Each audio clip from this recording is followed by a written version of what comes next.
Oi, pessoal, boa noite. Dando continuidade aqui à revisão do sistema digestivo. No vídeo anterior, eu fui até a parte de estômago. Vou dar continuidade, iniciando pela parte de intestino delgado e intestino grosso. Rodei só atrás de uma imagem boa para mostrar, porque o intestino delgado, a parte inicial dele, do duodeno, é bem difícil de ver, até presencialmente em laboratório. Mas essa imagem do Yokoshi é muito boa.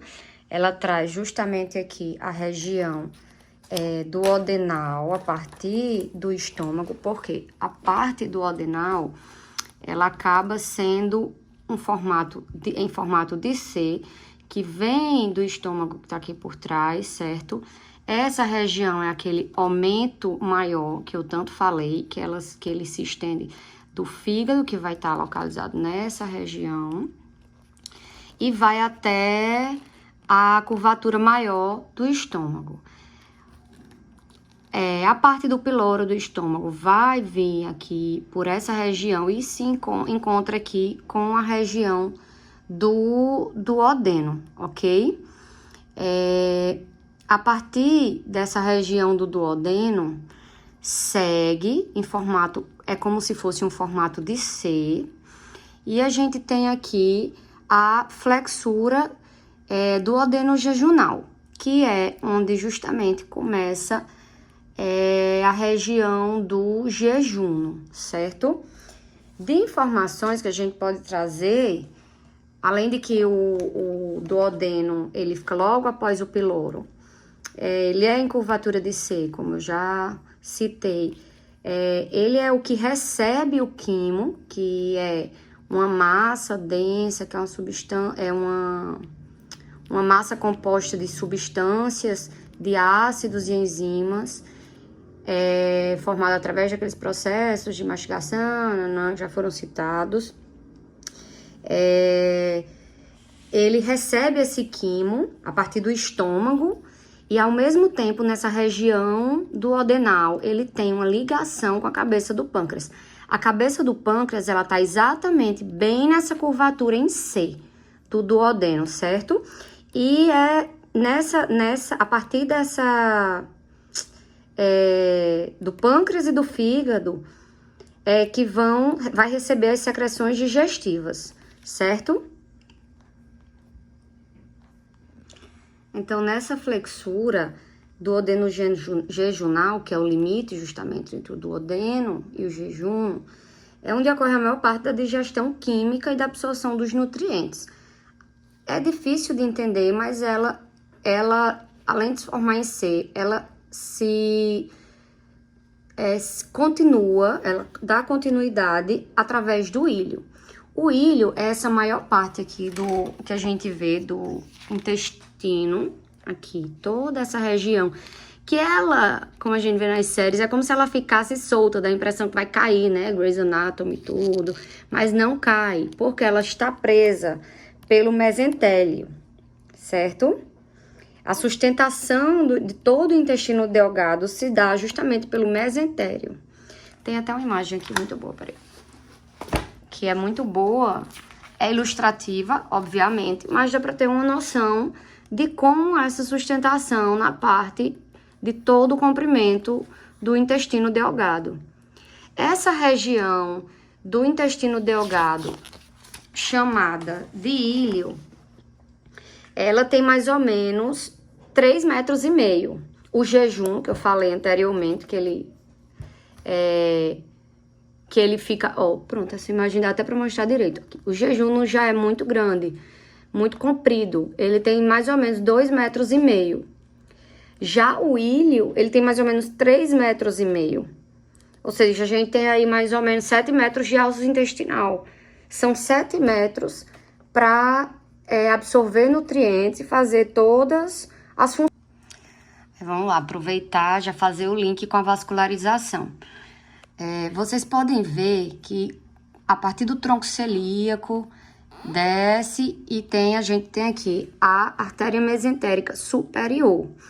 A vascularização e a inervação também vão vir a partir dessa mesentérica superior, tanto a veia como a artéria mesentérica superior, que as artérias jejunais e as artérias ileais, que são quem irrigam o intestino delgado, vão ser ramificações da mesentérica superior. A mesma coisa na parte das veias. A mesentérica superior vai ter 2 ramos, que serão as veias ileais e as veias jejunais. Basicamente, isso.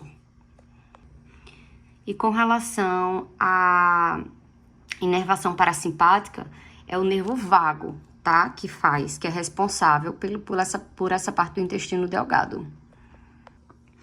Eu achei essa imagem muito boa também, porque nela a gente consegue ver aqui toda a região do jejum, certo? A gente pode ver também a parte do ilho, porque é uma bagunça, né, gente? São 7 metros em uma região muito pequenininha. O Martini disse que dá mais ou menos 200 metros quadrados. Isso daqui estendido.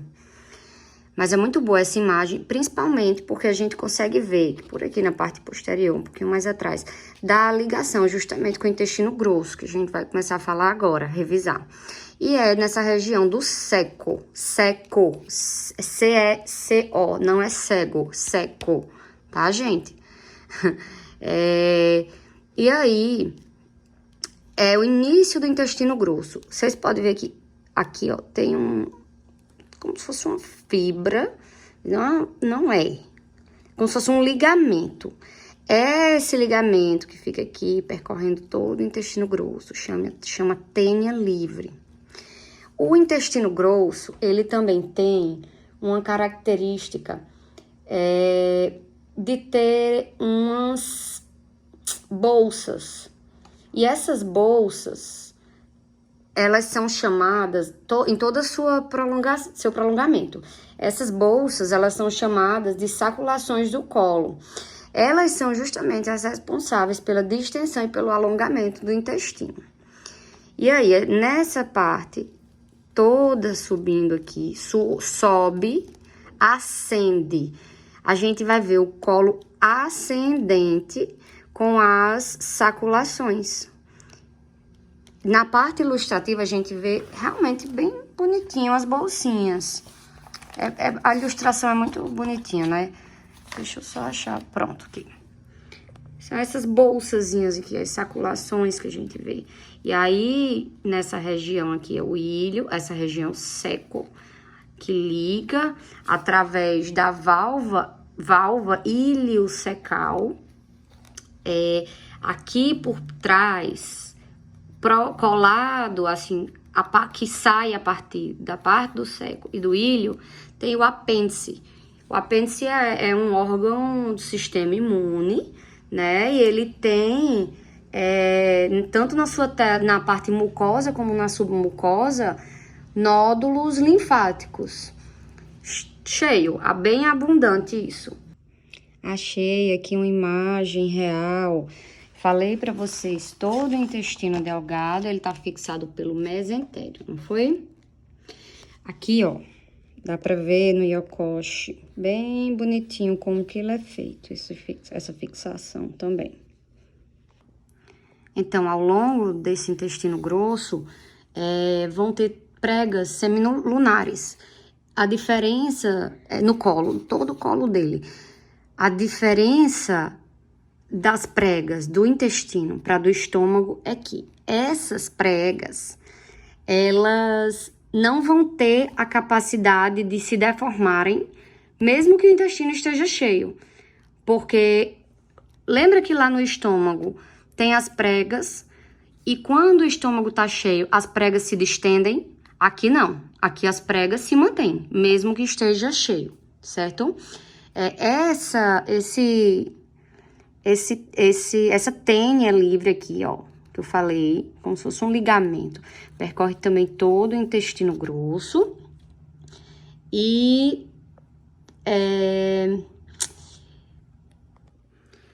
então, aqui fica sobreposto um pouquinho, já eu mostro na imagem real, certo? Do Yokoshi. Colo descendente e após o colo descendente, forma o colo sigmoide. Esse colo sigmoide, ele tem um formato de S. E ele conduz, esse colo sigmoide, que ele justamente conduz as fezes até a região do reto. É a parte final do intestino delgado e conduz as fezes até a região do reto, tá? Se a gente for ver no Yokoshi, bem igualzinho aquela imagem, certo?